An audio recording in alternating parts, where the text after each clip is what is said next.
जीवन चुरगी हवाए सुघर एला लोटा मा पानी पाट पिठुलिया राखे हूँ भोला आओ अंतर्यामी। अच्छा का साग रांधे हस गौरी? खीरा जरीता है। अरे दही महिला तो नहीं डाले हस ना? काबर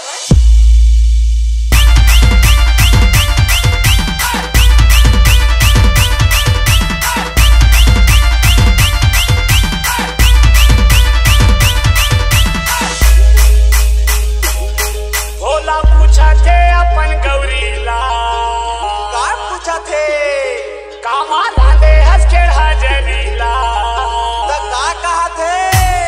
भोला पूछा थे अपन गौरीला कामा रांधे हस केड़ा जरीला भोला पूछा थे अपन गौरीला कामा रांधे हस केड़ा जरीला मैं खाऊं नहीं मैं खाऊं नहीं मैं खाऊं नहीं खाऊं नहीं खाऊं नहीं वो तुम्हारा किया के भरीला मैं खाऊं नहीं खाऊं नहीं खाऊं नहीं वो तुम्हारा किया के भरीला।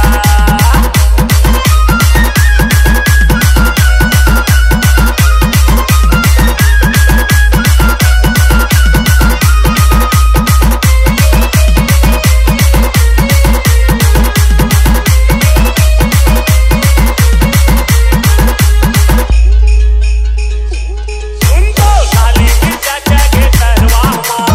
आहू करेला के भरवा माँ आहा करू का साके करवा माँ मुँह भी खाई मुरहलवा माँ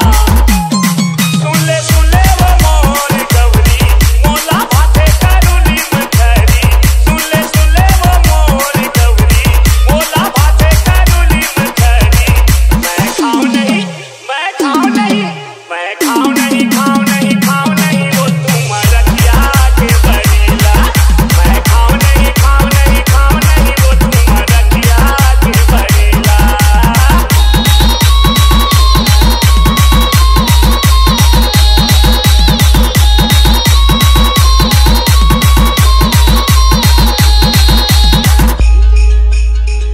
खाए रे का मैं भटूरा के फल पिए रे का गांजा भांग दिन भर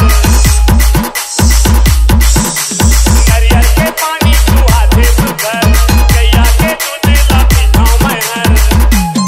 सुन ले वो मोर गौरी ले जाके वाला तोर सरी सुन ले वो मोर गौरी ले जाके वाला तोर सरी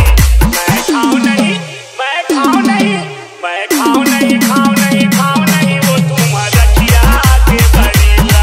मैं खाऊं नहीं खाऊं नहीं खाऊं नहीं वो तुम्हारा किया के भरीला।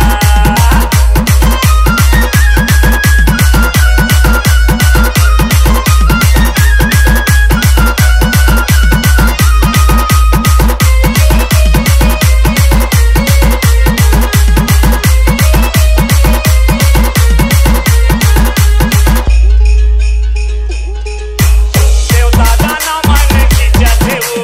महिमा थे कस मथा थे ना देवता मन अमृत ला पिया थे वो लाख भरिस ले दिया थे ना सुन ले वो मोर गौरी जहर पिए हाथों डाटरी सुन ले वो मोर गौरी जहर पिए हाथों डाटरी मैं खाऊं नहीं मैं खाऊं नहीं मैं खाऊं नहीं खाऊं नहीं खाऊं नहीं वो तुम्हारा किया के भरीला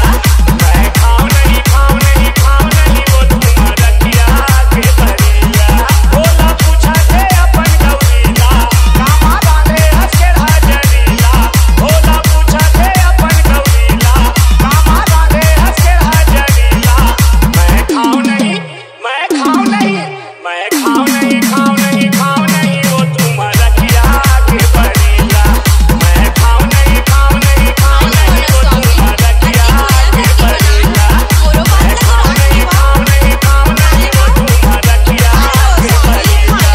मैं खाऊं नहीं खाऊं नहीं खाऊं नहीं वो तुम्हारा किया के भरीला। SP